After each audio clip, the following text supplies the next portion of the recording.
ॐ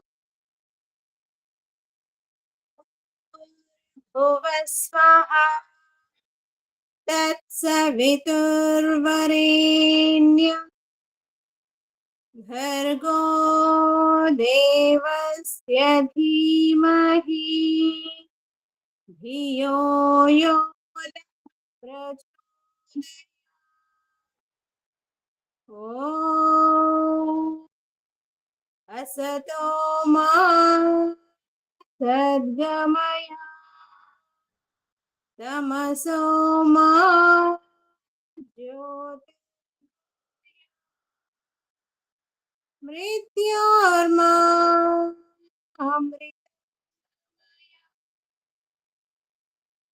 ॐ सहना सहनो सह वीर्यं करवावहै तेजस्विनावधीतमस्तु मा विद्विषावहै। ॐ शान्ति शान्ति। నమస్తే ప్రియ, అందరికీ నమస్తే. అందరికీ నమస్తే. ఈరోజు యోగ దర్శనంలోని మన సూత్రము జాతి దేశ కాల సమయానవచ్ఛిన్నాః సార్వభౌమ మహావ్రతం అంటాడు. సూత్రం ఏంటి? జాతి దేశ కాల సమయ అనవచ్ఛిన్నాః సార్వభౌమ మహావ్రతం.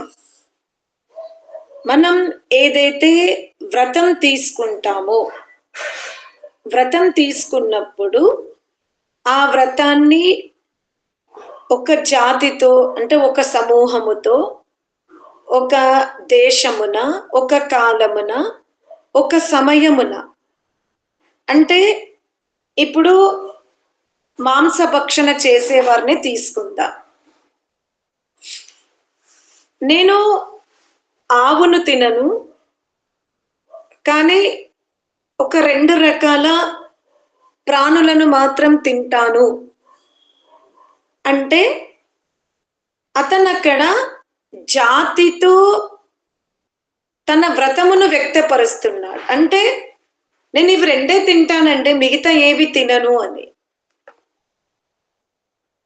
అంటే ఎవరైతే ఆత్మ కళ్యాణం కోరుతారో, బ్రహ్మ ప్రాప్తిని పొందాలనుకుంటారో, కైవల్యాన్ని సిద్ధింపజేసుకోవాలనుకుంటారో నిక్కచ్చితంగా వాళ్ళు మాంసభక్షణ చేయకూడదు. అది గుర్తుపెట్టుకోండి. ఎందుకంటే పరమాత్మని సృష్టిలో మాంసభక్షణ అనుమతి లేదు మానవాళికి. అటులనే క్రిమి కీటకాది తృణముయందు, పత్రములయందు, పుష్పాలయందు జీవుడు ఉన్నాడు.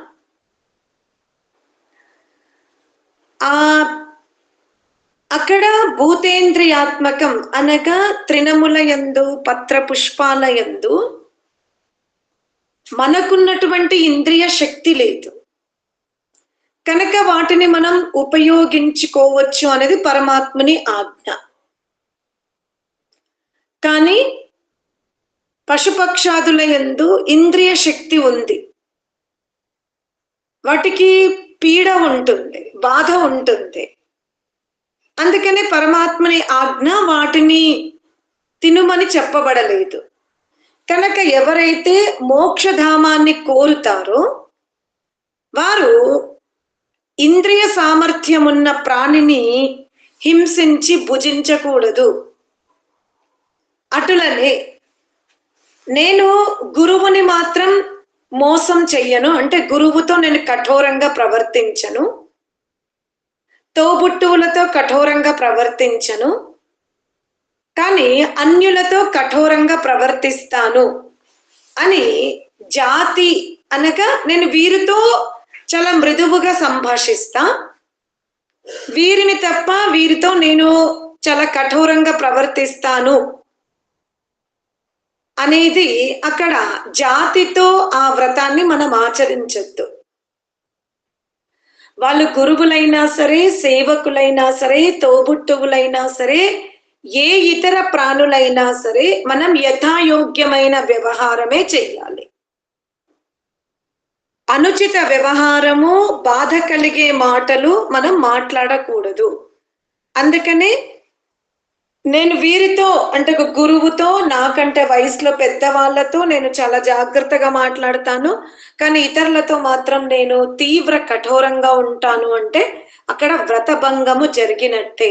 ఎందుకంటే మనము యమాలు చెప్పుకునేటప్పుడు అహింస, సత్యము, అస్తేయము, బ్రహ్మచర్యము, అపరిగ్రహము అని చెప్పుకునేటప్పుడు హింస ఎక్కడెక్కడ జరుగుతుందో, ఏ విధంగా జరుగుతుంది, మనం మానసికంగా చేసిన, వాచికంగా చేసిన, ఆహారములో చేసిన అది హింసే అవుతుంది అనేది మనం తెలుసుకున్నాం గత సూత్రములో. అందుకనే నేను గురువులతో చాలా జాగ్రత్తగా, మర్యాదగా మాట్లాడతాను. నాకంటే వయసులో పెద్ద వాళ్ళతో మర్యాదగా మాట్లాడతాను. కానీ ఇతరులతో నాకు నచ్చినట్టుగా మాట్లాడతాను అంటే అది సరి అయినది కాదు. నువ్వు ఏ సమూహములో ఉన్నా, ఎవ్వరితో ఉన్నా యథాయోగ్య వ్యవహారము చెయ్యవలసిందే అంటాడు. అర్థమైందా? ఆ తర్వాత మనము ఇంకా ఏం తీసుకుంటాం? జాతి అంటే మీకు అర్థమైపోయింది. నెక్స్ట్ దేశము. నేను విదేశాలలో ఉన్నప్పుడు చాలా పొలైట్గా మాట్లాడతాను. తీర్థ స్థలాల యందు అంటే ఈ పలానా దేశంలో ఉన్నప్పుడు నేను ఈ విధమైన ఆహారము తీసుకోను అంటే, ఇప్పుడు తిరుపతికి వెళ్ళాం, తిరుపతి కొండ మీద నేను మాంసభక్షణ చెయ్యా అంటే ఎక్కడెక్కడ పుణ్యక్షేత్రాలు ఉంటాయో అక్కడక్కడ మాత్రం నేను మాంసమును స్వీకరించను.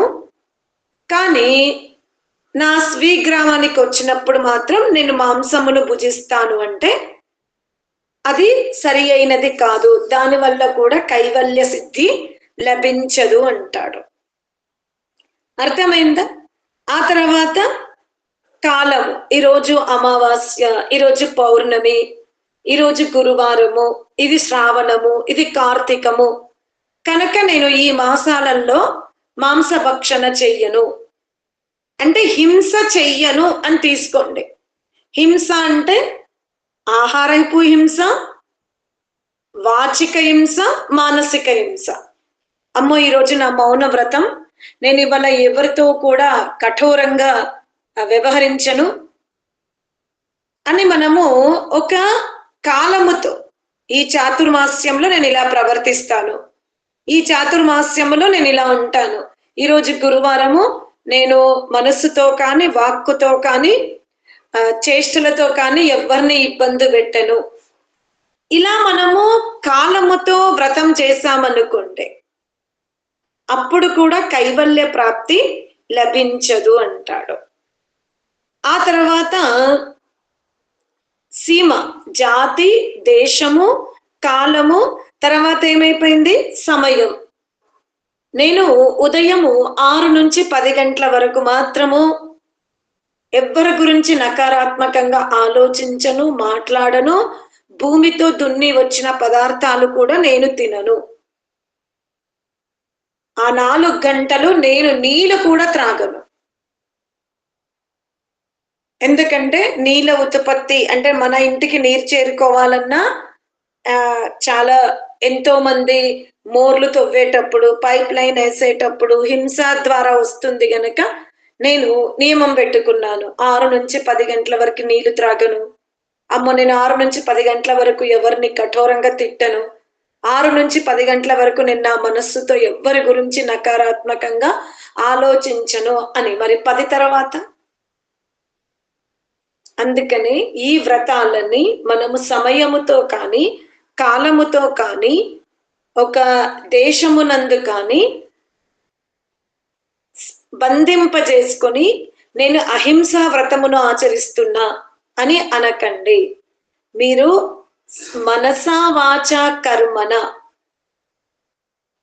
ఏ దేశములో ఉన్నా, ఎక్కడ ఉన్నా, ఏ రోజు ఉన్నా, ఏ స్థితిలో ఉన్నా, ఎవ్వరితో అయినా ఈ వ్రతమును మీరు పాటించినప్పుడే, ఈ వ్రతాలను మీరు ఆచరించినప్పుడే మీ ఆత్మ యొక్క ఉన్నతి జరుగుతుంది.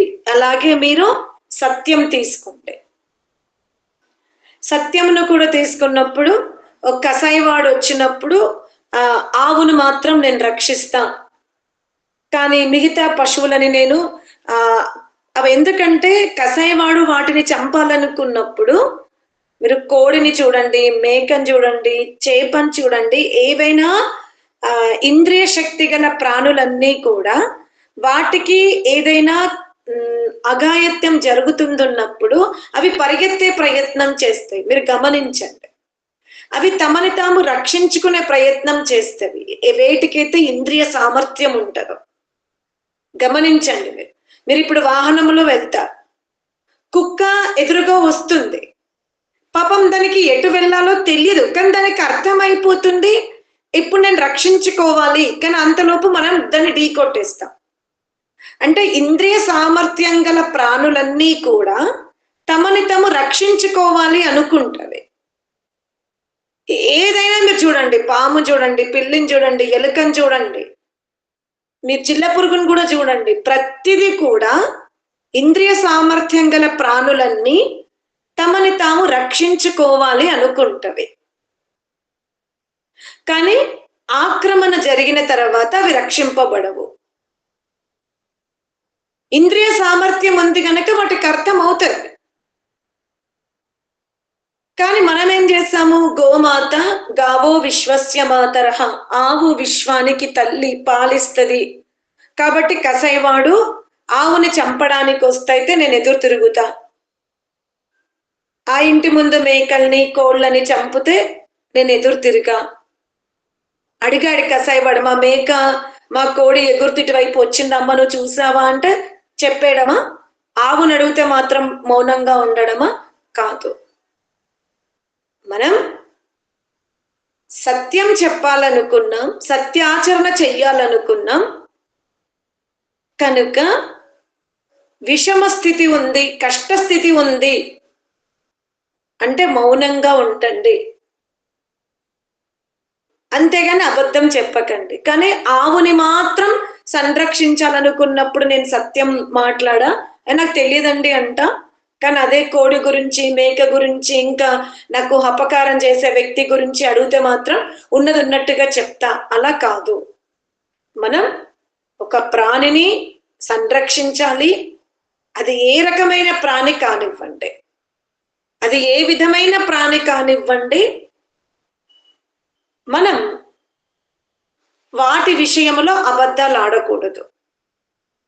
అటులనే నేను మా అమ్మ దగ్గర మాత్రం సత్యం చెప్తా, మా నాన్న దగ్గర సత్యం చెప్తా, గురువు దగ్గర సత్యం చెబుతా, తండ్రి దగ్గర అంటే దేవుడి దగ్గర సత్యం చెబుతా, కానీ ఇతర మనుష్యుల దగ్గర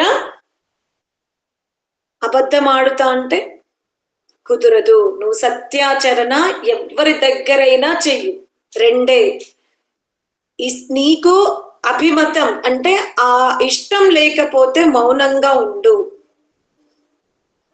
అంతేకాని వీళ్ళ దగ్గర మాత్రం సత్యం చెప్తా, వీళ్ళ దగ్గర నేను అబద్ధం ఆడుతా అలా ఉండకూడదు. అది దేశములో కానీ, కాలముతో కానీ, జాతితో కానీ నీవు సత్యమును ఆచరించవలసిందే, అప్పుడే నీవు సత్యవాదివి అవుతాడు అంటాడు. అలాగే అస్థేయం, నేను మా అమ్మ వస్తువునైతే తీసుకుంటా, నా క్లోజ్ ఫ్రెండ్ వస్తువులను కూడా నేను అనుమతి లేకుండా, వారి స్వామిత్వం యొక్క అనుమతి లేకుండా తీసుకుంటాను. ఆ రోడ్డు మీద చెట్టు యొక్క పువ్వులని అది ఎవరు పెట్టిండ్రు, వీళ్ళు పెట్టిండ్రా, ఎందుకు అడగాలని తెంపేసుకుంటా.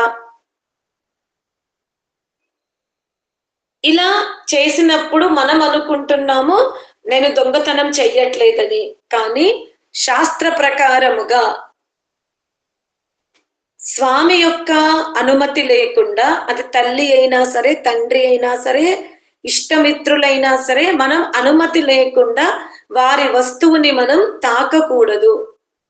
ఇప్పుడు చాలా మంది చూడండి, విదేశాలకు వెళ్ళినప్పుడు రూల్స్ చాలా పాటిస్తారు, మొత్తం నియమావళిలో ఉంటారు. చెత్త వేయాలన్నా నియమావళిలో ఉంటారు, వాహనం నడిపించడంలో నియమావళి ఉంటుంది, ట్యాక్స్ కట్టడంలో నియమావళి ఉంటుంది. కానీ అదే భారతదేశానికి వస్తే తంబాకు ఏదంటే అది ఇష్టం వచ్చినట్టుగా ఎక్కడ పడితే అక్కడ. మీరు ఎప్పుడైనా మహారాష్ట్ర బండ్లను చూడండి, ఆ సీటు మీద అంతా లోపల మనం కూర్చుంటే ఆ సీటుకి అక్కడ కిటికీకి పక్కన మొత్తం ఉముస్తారు. అనేది మన ప్రాపర్టీయే కదా, అక్కడ మనం దిగినాక ఇంకొకరు కూర్చోవాలి. కాకపోతే నేను నా ఇంట్లో నా బెడ్ మీద అయితే ఉమ్మను, కానీ గవర్నమెంట్ బస్ కదా ఉమ్ముస్తాను. ఇలా మనకి మనం ఒక సీమితంగా, నేను అమ్మ వస్తువు, గురువు వస్తువుని మాత్రం అనుమతి లేకుండా ముట్టను. అరే రోడ్డు మీద చెట్లు పెట్టారే, ఆ చెట్లకు వికసింపబడ్డ పుష్పాలు ఆ రహదారిన వెళ్తున్నటువంటి ప్రాణులు ఆహ్లాదకరమైన వాతావరణాన్ని ఆస్వాదించాలని ఆ వ్యవస్థ చెయ్యబడింది. మనం ఇంకా వాటిని ఎగబడి తెంపేస్తూ ఉంటాం. గ్రామంలో కదా అక్కయ్య తెంపొద్దంది, ఇంటి వాకిలి ముందున్న చెట్టుని తెంపొద్దంది, ఇక్కడేమైతే తెంపుతుంటా.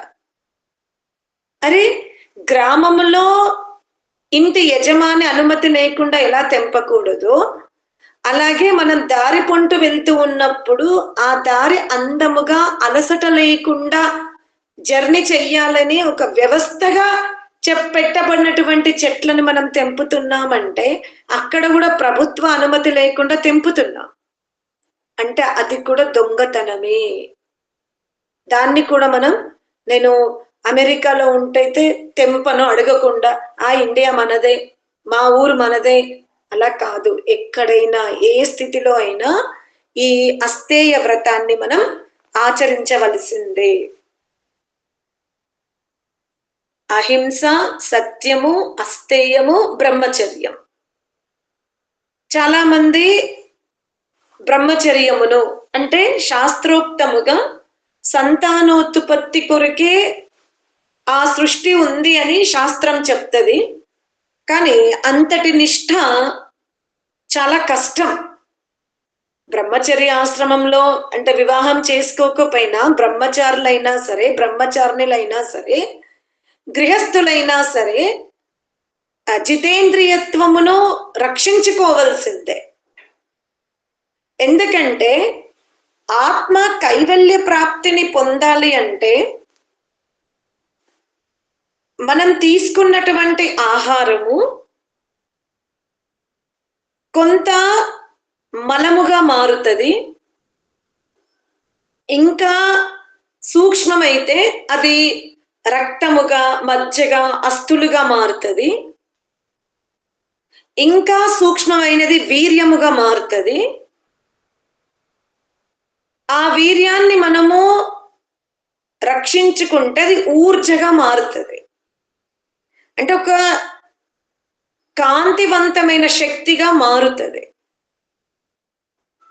మనం ఆ శక్తితో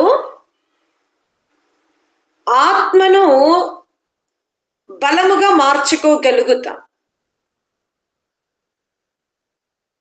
నిన్న కూడా మనం చర్చించుకున్నాం, ఆత్మ ఆధ్యాత్మిక ఆహారమును భుజించక కొన్ని యుగాలు గడిచిపోయి ఆత్మ తన చైతన్య తత్వాన్నే మర్చిపోయింది. ఆ చైతన్య తత్వాన్ని మళ్ళీ తేవాలి అంటే చాలా ప్రయత్నం జరగాలి. సత్సంగము, స్వాధ్యాయము, ఈశ్వర ప్రణిధానము, మహావ్రతాలు, ఇవన్నీ చేస్తేనే మళ్ళీ ఆత్మ శక్తివంతం అవుతుంది. అందుకనే బ్రహ్మచర్యాన్ని గనక మనం కాపాడుకుంటే ఆత్మశక్తికి దోహదపడుతుంది. ఇది ఎవరికి వాళ్ళమే రక్షించుకునే ప్రయత్నం చెయ్యాలి. ఆ తర్వాత అపరిగ్రహం. సన్యాసులకు మాత్రమే ఈ అపరిగ్రహం వర్తిస్తుంది. నేనేమన్నా సన్యాసం తీసుకున్నానా, నేను గృహస్థుణ్ణి అని మన జీవిత కాలానికి సరిపోయేంత పోని ఇంకొక రెండింతలు సంపాదించుకోవచ్చు. కానీ మనం తరతరాల వారికి సరిపోయేంత సంపాదన సంపాదించడం వల్ల మన వారసులకి ఆ ఐశ్వర్యం అందుతుందేమో, కానీ మనకు లభించిన ఏదైతే ఆత్మ కళ్యాణ అవకాశం మానవ జన్మకి ఉందో, మానవ జన్మలో మనము ఏదైతే ఆత్మను తెలుసుకోవలసిన అవసరం ఉందో, ఆత్మ గురించి చింతన చేయవలసిన సమయం ఏదైతే ఉందో, ఎందుకంటే ఈ సృష్టిలో మీరు గమనించినట్టయితే కొంతమంది జీవితం ఎలా ఉంటది అంటే ఒక 5-10 సంవత్సరాలే స్థూల దేహంలో ఉంటారు, తర్వాత వాళ్ళు వెళ్ళిపోతారు. ఇక భూమి మీద క్రిమి కీటకాది యోనులున్నవి, అవి నిరంతరము చూడండి భోగయోనిగా ఉన్నవి. అవి తినుట, త్రాగుట, పరజాతిని సేవించుట. కానీ ఇటు సిద్ధ పురుషులు లక్ష్యం వేరుతో ఉన్నారు. క్రిమి కీటకాది పశువు భోగయోనిగా ఉంది. మనం మధ్యస్థ యోనులం, అంటే మనం భోగయోనులము, తర్వాత కర్మయోనులము, మళ్ళీ మనం జ్ఞానయోనులుగా మారాలి, సాధన యోనులుగా మన శరీరాన్ని మనం తయారు చేసుకోవాలి. కానీ ఇక్కడ మన జీవితం అంతా కూడా ధనం సంపాదించడం, ఆ ధనము ద్వారా వస్తువులను సమకూర్చుకోవడం, ఆ వస్తువులను ప్రదర్శింపజేసుకోవడం, వాటిపైనే చర్చ, దాని ఉత్పత్తికే తీవ్ర ప్రయత్నం, అవి పెంచుకోవడానికే వయసంతా ఉపయోగించేస్తూ వెళ్తున్నాం. అప్పుడు ఏమవుతుంది, మనం సిద్ధ పురుషుల వలె కైవల్య ప్రాప్తిని పొందలేము. అటులనే క్రిమి కీటకాది యోనుల్లాగా కర్మని సమాప్తం చేసుకుంటలే. అటు ఊర్ధ్వస్థితికి వెళ్ళడం లేదు. పోని క్రిమి కీటకాదుల వలె పూర్వపు కర్మనన్న సమాప్తం చేసుకుంటున్నామా అంటే అది కూడా లేదు. మానవ జన్మకు వచ్చాం, కొంత తెలివి పెంచుకున్నాం, దాని ద్వారా వస్తు సేకరణ చేసుకుంటున్నాం, అందులోనే నిమగ్నం అయిపోయాం. అంటే తీవ్ర కళ్యాణము జరిగే అవకాశం మనకే ఉండే. క్రిమి కీటకాది పశువాదుల కంటే కళ్యాణ పథములో నడిచే అవకాశం మనకుండే. కానీ మనము మన శక్తిని, మన సామర్థ్యాన్ని ఆత్మ కోసం ఉపయోగించుకోలే. ఈ పరమాత్మని సృష్టిలో ఎంత విచిత్రము అంటే మనం ఆలస్యంగా లేస్తున్నామేమో, ఈరోజు వర్షం ఉంది, చల్లగా ఉంది అని, అబ్బా బాగా వేడిగా ఉందని మనమంతా మన పనిని మనం పెండింగ్ పెడుతున్నాం, పక్కన పెట్టేస్తున్నాం. కానీ మీరు ఏదైతే సమయాన్ని సద్వినియోగం చేసుకోలేదో, పక్కన పెట్టారో, అది మీ ఆయువుని పెంచిందా తగ్గిందా, తగ్గించిందా? ఎప్పుడైనా మనం ఆలోచిస్తున్నామా? సమయం అయితే ఒక చక్రంలాగా తిరుగుతూనే ఉంది. మనమే ఇవాళ నా జ్వరం వచ్చింది, నిన్న శుభకార్యానికి వెళ్ళి అలసిపోయి వచ్చా, నిన్న చాలా మంది చుట్టాలు వచ్చారు అని మనం అన్ని స్వాధ్యాయానికి, సత్సంగానికి, మెడిటేషన్ కి, లోపల ఏమన్నా మురికి ఉందేమో దాన్ని శుద్ధి చేసుకోవడానికి ఎక్కడ సమయం ఇవ్వట్లే, అంతే గడిపేస్తాం నిద్రతో. నిన్న శుభకార్యం కోసం గడిపాము, మొన్న శుభకార్యానికి వెళ్ళాలని చింతనలో గడిపాము, ఇవాళ అలసటతో గడిపేశాం. ఇదే కదా మనం చేస్తుంది. ఒకరోజు ముందు ఏ వస్త్రాలు వేసుకోవాలి, ఏమి ధరించాలి, ఎలా వెళ్ళాలి, దానికి చింతన. ఆ తర్వాత వెళ్ళినాడు ఎలా తయారయ్యామో, ఎంతమందిని కలిసామో ఆ చింతన. మూడవ రోజు అలసట. మరి ఆత్మ కళ్యాణాన్ని ఏ రోజు చేసుకుందాం? పశుపక్షాదులు నిరంతరము చేస్తున్నవి. సిద్ధ పురుషులు తమ లక్ష్యం కొరకు నిరంతరము ప్రయత్నం చేస్తున్నారు. మరి మనం ఏం చేస్తున్నాం? శ్రావణము కూడా సమాప్తం వైపు వెళ్ళిపోతుంది. ఈ మాసములో వేదం చదివామా? శుభకార్యాలకు ఎక్కువ అటెండ్ అయ్యామా? ఈ మాసంలో కనీసం ఆత్మ కళ్యాణం ఎంత శాతం ఉంది, భౌతిక సుఖాల వైపు ఎంత శాతం ఉన్నాం పరిశీలించుకున్నామా? సమయమా వేగంగా గడిచిపోతూ ఉంది. పరమాత్ముడు మనకు ఒక బాండ్ పేపర్ రాసి ఇవ్వలే, మనం కూడా పరమాత్మ దగ్గర బాండ్ పేపర్ రాసుకొని రాలే. మనం ఎక్కడైనా అద్దెకెళ్తే ఒక కమిట్మెంట్ రాస్తాం, నేను ఈ డేట్ వరకు రేటు పెంచకూడదని యజమాని, నేను కూడా ఇంటి ఖాళీ చెయ్యనని మనము ఒక కమిట్మెంట్ అయ్యి ఉంటాం. మరి పరమాత్మ దగ్గర మన శరీరం యొక్క ఆయువుని ఎవరైనా రాసుకొని వచ్చారా?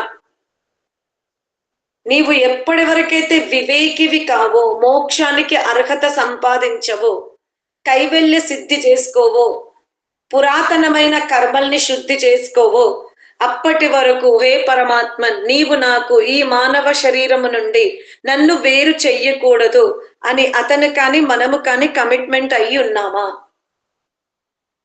ఉన్నారా అట్లా ఎవరైనా? ఎప్పటి వరకైతే నీవు నాకెప్పుడో ఆత్మకు మనస్సు, బుద్ధిని, ఇంద్రియాలని శుద్ధంగా ఇచ్చావే, అంత శుద్ధి చేసుకునే వరకు నేను ఇప్పుడు వర్తమాన దేహంలో ఉంటాను, ఇక అది శుద్ధి అయ్యే వరకు నేను ఈ దేహంలోనే ఉంటా. అది ఎన్ని యుగాలు, ఎన్ని సంవత్సరాలు అనేది సంబంధం లేదు, ఉంటాను నాకు అని ఛాలెంజ్ గా మీరు ఎవరైనా రాసుకొని వచ్చారా అని అడుగుతున్నా నేను. ఎవరికైనా అంతటి అదృష్టం దొరికి ఉందా? ఎవరు రాసుకు రాలేమాట. అబ్బో, ఇంకెవరైనా?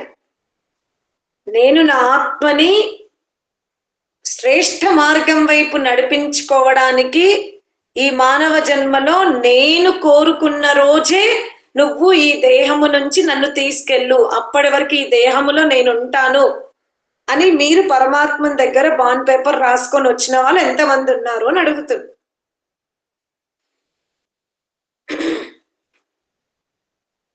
మౌనంకి రెండే అర్థాలు, అయితే రాసుకొని వచ్చారు లేకపోతే తెలియదని. ఎవరెవరు రాసుకోలేదమ్మా. మరి మీరు మరి ప్రతిస్పర్ధ ఎవరితో చేస్తున్నారు? సిద్ధ పురుషులతో చేస్తున్నారా, క్రిమి కీటకాది పశుయోనులతో చేస్తున్నారా? సిద్ధ పురుషులతోనా? ఎవరితో కాంపిటీషన్ ఎవరితో పెట్టుకున్నాం మనం? సిద్ధ పురుషులతో పెట్టుకున్నాం. అవునా? ఇంకా శ్రావణంలో ఈరోజు దాదాపు మనం ఏకాదశిలోకి వచ్చామా, ద్వాదశిలోకి వచ్చామా? విజయత్తమ సిద్ధ పురుషులతో పెట్టుకున్నానంది. విజయత్తమ మీరేనా చెప్పింది నేను సిద్ధ పురుషులతో పెట్టుకున్నానని? అదే అమ్మా మీరేమన్నారు పశుపక్షాదులతోట సిద్ధ పురుషులతోట అంటే సిద్ధ పురుషులతోట అని చెప్తున్నా. సరే, అందుకే నేను మిమ్మల్ని ఒక పాయింట్ ఇంకో క్వశ్చన్ వేస్తున్నా. శ్రావణంకి ఈరోజు ఏకాదశిలో ఉన్నామా ద్వాదశిలో ఉన్నామా? ఇవాళ ఏకాదశి. ఏకాదశి అంటే ఇంకా 4 రోజుల్లో శ్రావణం అయిపోతుంది. అంటే దాదాపు 25 రోజులు అనుకుందాం. ఈ 25 రోజుల్లో సిద్ధ పురుషుల్లాగా జీవించారా? ఎలా జీవించారు చెప్పండి నాకు. సిద్ధ పురుషుల్లాగా జీవించలేదమ్మా, మామూలుగా జీవించాం. నేను అదే అడిగా. ఇంకెవరైనా నేనైతే ఈ 25 రోజులు అంతక పూర్వం మాసము కంటే చాలా శ్రేష్టముగా ఆచరింపజేసుకున్నాను. అసలు ఈ శ్రావణమే కాదు, గత కొన్ని సంవత్సరాల నుండి నా మార్గములో ఆధ్యాత్మిక ఆలోచన ఎక్కుంది, ఆత్మచింతన ఎక్కుంది, బుద్ధిని శుద్ధి చేసుకున్న మార్గమే ఎక్కుంది. నేను ఎక్కడ విచలితము కాకుండా నా యాత్రని కొనసాగించుకుంటున్నా. ఈ మార్గంలో మాత్రము ఎక్కువ ఎంత శాతం ఉంటే అంత గాయత్రి మంత్రం ధ్యానానికి నేను మాత్రము ఈ సంవత్సరం మొదటిసారి ఎక్కువ గాయత్రి మంత్రం ధ్యానం చేసుకుంటున్నా. ఓ, అర్థమైందా?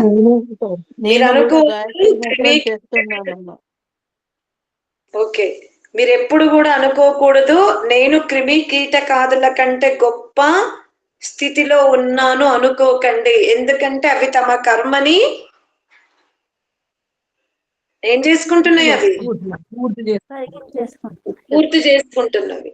సిద్ధ పురుషులు కైవల్య ప్రాప్తికి ప్రయత్నం చేస్తున్నారు. అందుకనే మనని మనం పరిశీలించుకోవాలి. నేను కర్మయోనిగా జీవిస్తున్నానా, భోగయోనితో జీవిస్తున్నానా, లేదా నిశ్రేయస సిద్ధి కోసము జీవిస్తున్నానా? ఇది మనని మనం పరిశీలించుకుంటూ వెళ్ళవలసిందే. అర్థమైందా? ఈ సృష్టిలో ఏ ప్రాణి కూడా తమ కర్మను సమాప్తము చేసుకోకుండా ఉండడం లేదు. మనము కనుక కేవలం భోగయోనితోనే ఈ శరీరాన్ని సమాప్తం చేసుకుంటే యాజ్ఞిక కర్మలు లేవు, పరోపకార కర్మలు లేవు, ఇష్టాపూర్తి కర్మలు లేవు, కేవలం శరీర సౌకర్యాలతోనే ఎక్కువ జీవించాము, దీని మీదనే ఎక్కువ మనము తాపత్రయత పడ్డాము, శ్రమించాము అని అనుకుంటే మనం నిర్ణయించుకోవాల్సిందే, మనము పశుపక్షాదుల యోని వైపే వెళ్తున్నామని. సరేనా? అందుకనే ఈ 5 వ్రతాలని మనం నిరంతరము ఆచరించాలి. సాధ్యమైనంత వరకు కాదు, చాలా ఇష్టపూర్వకంగా శ్రద్ధపూర్వకంగా. దాదాపు మన ఆయువు 60-70% సమాప్తమైపోతుంది కనుక చాలా జాగ్రత్తగా, తొందరపడకుండా, ఒత్తిడి లేకుండా ప్రతినిత్యము అయితే అపూర్తి కార్యములు చేసుకోండి, లేదా నిశ్రేయస కార్యములు చేసుకోండి. భోగతత్వాన్ని సామాన్యంగా పెట్టుకునే ప్రయత్నం చెయ్యండి అని చెప్తూ ఈ సూత్రాన్ని ఆపేస్తున్నాను. ఓం శాంతి శాంతి శాంతి. చెప్పండి.